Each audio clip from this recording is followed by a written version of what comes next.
Hello there YouTubers and welcome to another DrCassette video presentation. Today we're going to take a look at a recent dump find.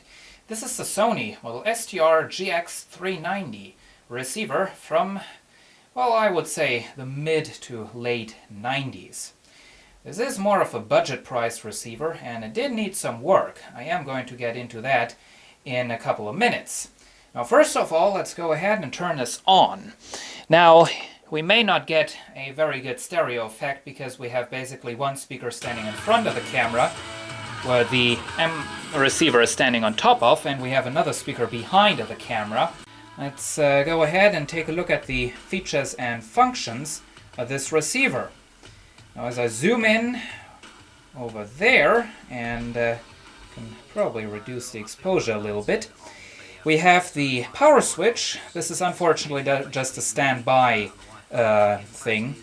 We have a speaker selector for speakers A or B, and we have a headphone jack. We also have the tone controls for bass and treble, of course. Moving on, you can see we have the nice big display, which also has the remote pickup sensor up there. Now that is missing. I don't have the remote. I didn't found it at the dump, which is quite usual. We have the standby light, and we have a light for the tape monitor, which we can turn on down there. And I'm probably going to do that for right now because they're just talking in the radio, which is really annoying me. Anyway, down there we have a field with all the numbers, that's better, I guess.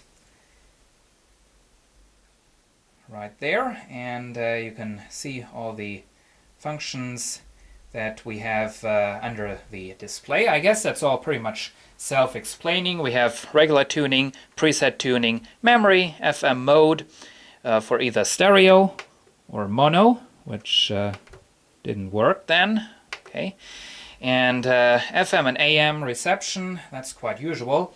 This may require some explanation, this direct button. This does not bypass any of the tone controls, like on a lot of receivers. You press direct and none of the balance or tone or loudness controls works. No, this direct button actually lets you enter a frequency directly into the display using the number buttons down there. Moving on, we have not enough light, and we have the input selector. We have tape monitor, and there we go again with some music, and we have a video input, which is an input and an output, so basically it would be like a tape 3 input output thing, and that is the reason why this thing is proudly calling itself an audio video control center. Now you don't get too much of a control and you don't get too much of video. This does not have any kind of video inputs or outputs whatsoever, so it really only is an audio center.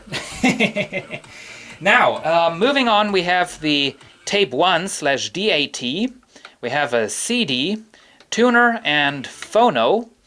Now, I'm always laughing about that, DAT. I mean, somebody who would have been able to afford a DAT recorder back in the days would not have gotten such a cheap receiver to go along with it. So, yeah, that's kind of funny in one way or the other. Now, here we have the balance control, which does work.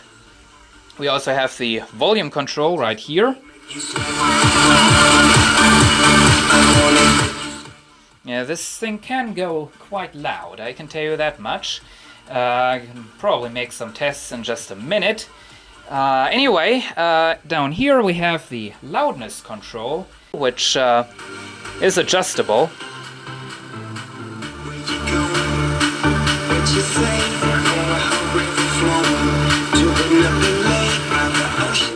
I guess you can hear that effect quite well. Now this button was missing, and I actually found one that looks just like the original one would have looked, I guess. One problem this has is that the mark is on the wrong side. As you can see right there, if I put the loudness all the way down, you can see it looks like it's turned up quite a bit because the mark is up there. And of course, if I have it all the way turned up, it looks like it was just turned up a little bit. So that's a little bit stupid, but I wasn't able to find any buttons that were labeled the other way around at all. So I guess Sony did a little bit of a special thing there, and we're completely out of focus. I just noticed that. Anyway, another interesting thing is the little thingy here in the volume control lights up red, and that is actually done using some plastic parts in the knob right here. You can see them. The actual red light is coming out of the middle of the potentiometer. It's kind of an interesting setup. And still some cleaning fluid left in there, so that now looks a little bit wet. Anyway, I guess that's it pretty much. So now I want to go ahead and see if I can play some music for you, some tiny little samples, so that we don't get into any copyright problems. I do have this hooked up to some pretty powerful speakers, as you can see, so we should get some pretty good sound out of there as soon as I find some proper music.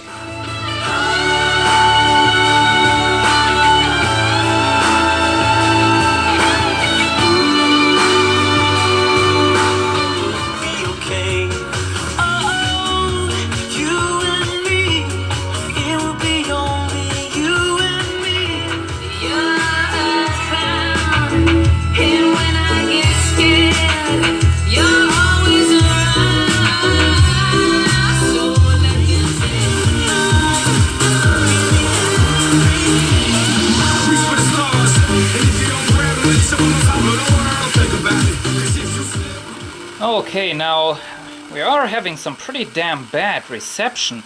I don't know if that's caused by the camera, which is interfering with the radio, or if it's caused by the weather, which has turned sensationally bad just within the last 30 minutes, or what. But this really isn't very good for a demonstration. But anyway, that's it for music. And here we have a look inside of the receiver. Now, this thing at some point was owned by a smoker, so it required a lot of spraying. I sprayed the inside with Contact WL, which is a cleaner for electronics. So as you can see, the inside is now nice and clean. And the rest of the housing has been sprayed with window cleaner, which came out surprisingly well. It's real nice and real clean now. But anyway, there it is. As you can see, there is not much going on in here. You can clearly see this was a bottom of the line receiver because there are many blanks on the circuit board. Now this is a little improvement that I made. This transistor, there is a power transistor down there, which is getting really hot. Originally it was only mounted to that tiny little metal heatsink thingy down there, which was getting terribly hot. The circuit board all around it there is burned. So what I did was, as you can see, I mounted an additional heatsink, a proper aluminum heatsink, to the original heatsink, and that really did a very good job of solving the problem. The transistor is now nowhere near as hot as it used to get. Another thing that I had to do, and well, this is really embarrassing for Sony in my opinion. You can see this outlet right there, which is a switched outlet. Now you can see the wires that are hooked up to there. Well, when I got the receiver, those weren't hooked up. Those weren't soldered on. They were just kind of wrapped around the contacts, not in a safe way. You know, I mean, for real, they could have come off and they could have caused some serious damage in this thing. And serious injury as well. So, went ahead and soldered those on. Another thing that hasn't been done by me, but by somebody else, you can see down there where the power cord is hooked up. Now there is a connector for some plug, but there is no plug. the cable has directly been soldered to that thing, so I guess somebody has been messing around with the power cord before.